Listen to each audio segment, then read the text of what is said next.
अरे सखी, सोहिला तो सुन। आहा, आज सारे जगत में सोहिला ही सोहिला हो रहा है। आज कौशल्या ने एक सपूत बालक को जन्म दिया है, जिससे उसके कुछ और राज अविचल हो गया है। आज चैत्र शुक्ल नवमी तिथि है। सूर्यदेव मध्यम आकाश में प्रकाशमान हो रहे हैं। आज के शुभ दिन में नक्षत्र, योग, ग्रह, लग्न सभी अच्छे हैं और आज का दिन मंगल और मोद का घर है। आकाश, वायु, अग्नि, जल, पृथ्वी और दसों दिशाएं मंगल मूल हो रही हैं तथा शरगुन दुंदुभी बजाकर गाते और प्रसन्न होकर फूलों की वर्षा करते हैं। महाराज दशरथ के घर सोहिला होता सुन सब और नक्कारों की गंभीर ध्वनि होने लगी है। जहाँ तहाँ कलश, ध्वजा, चवर, तोरण, पताका और मंडप सजाए जा रहे हैं। घर, आंगन, गली और बाजारों को सुगंधित जल से सींचकर उनमें चौक पूरे जा रहे हैं तथा घर घर में पत्र, पुष्प, फूल, दूब, दही और रोली आदि सामग्रियों से मंगलाचार हो रहा है। पुत्र जन्म का समाचार सुन महाराज दशरथ संपूर्ण राज दरबार के सहित उठ खड़े हुए और गुरु, मंत्री एवं ब्राह्मणों को बुलाकर प्रसन्नतापूर्वक महल की ओर चल पड़े हैं। वहाँ पुत्र का जात कर्म संस्कार कर पितृगण और देवताओं की पूजा की तथा ब्राह्मणों को दान दिया। इस समय उनके मंगल, आनंद और कल्याण स्वरूप 3 पुत्र और उत्पन्न हुए। आज अयोध्या में आनंद हो गया और चारों तरफ आनंद का ही बधावा हो रहा है।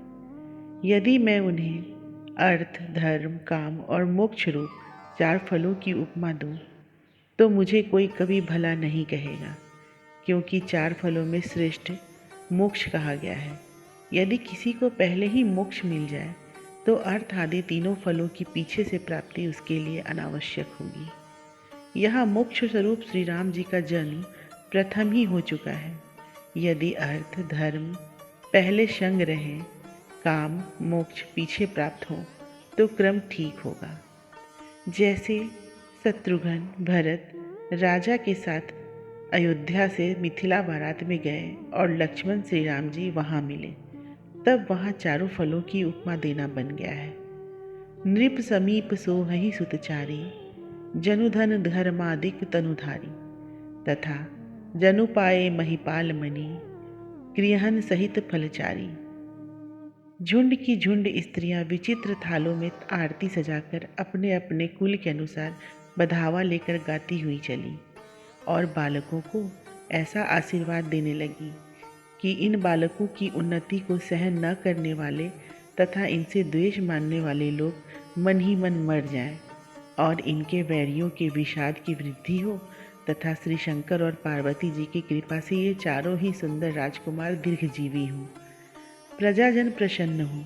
भांति भांति के उपहारों के भार लेकर चले और राजभवन के द्वार पर आकर महाराज की दुहाई देते हुए नाचने और गाने लगे।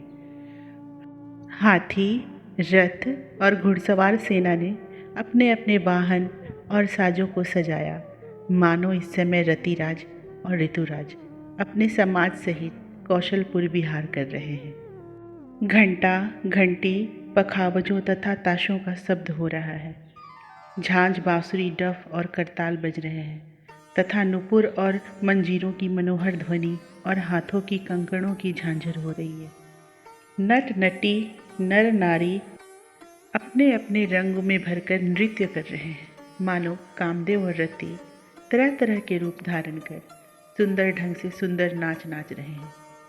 नाना प्रकार के छंद, प्रबंध, गीत, पद, राग और तानों के क्रमों का उद्घाटन हो रहा है, जिसे सुनकर गंधर्व और किन्नरगण प्रशंसा कर रहे हैं तथा देवताओं के विमान भी थकित हो रहे हैं। केसर, अगर और अर्गजा छिड़कते हैं तथा गुलाल और अबीर लगाते हैं।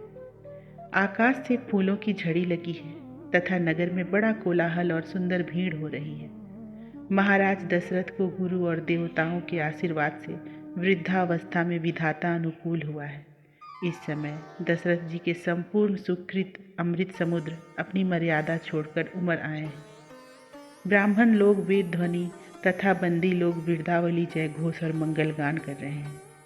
अतः कामकाजी लोग बाहर भीतर आते जाते समय आपस में कान से लगकर बातचीत करते हैं।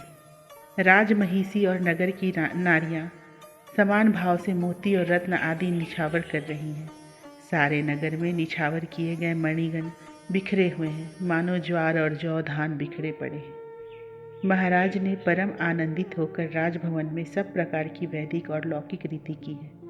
इस समय कौशल्या, कैकेयी और सुमित्रा तथा सारा रणनिवास अति हर्षित हो रहा है। रानियों ने वस्त्र, मणि और आभूषण आदि दिए हैं तथा राजा ने बाहरी कोष दान किया है। उन्हें लेकर मगध, सूत, भाट, नट और याचक लोग आपस में जहाँ तहाँ लेन देन कर रहे हैं। महाराज ने विप्रवधु और सुवासिनियों का सम्मान कर अपने आश्रित और पुरवासियों को वस्त्र आदि पहनाकर सम्मानित किया है। अतः वे सब लोग महादेव और महाविष्णु भगवान को मानते हुए उन्हें आशीर्वाद दे रहे हैं। इस समय 8 सिद्धियां, 9 निधियां आशीर्वाद दे रहे हैं और सब प्रकार की विभूतियां महाराज के महल में टहल कर रही हैं। महाराज दशरथ के इस समय को समाज को देखकर सभी लोकपाल सिहरा रहे हैं।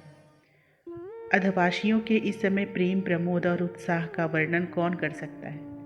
वह शारदा, शेष, गणेश और भगवान शंकर भी पहुँच के बाहर हैं और वेद भी उनका पार नहीं पा सकते। महाराज दशरथ के सौभाग्य की शिव, ब्रह्मा, मुनि और सिद्धगण भी प्रशंसा कर रहे हैं। इस समय तुलसीदास भी प्रेम से उमंग कर प्रभु का सोहिला गा रहे हैं। जय श्री राम।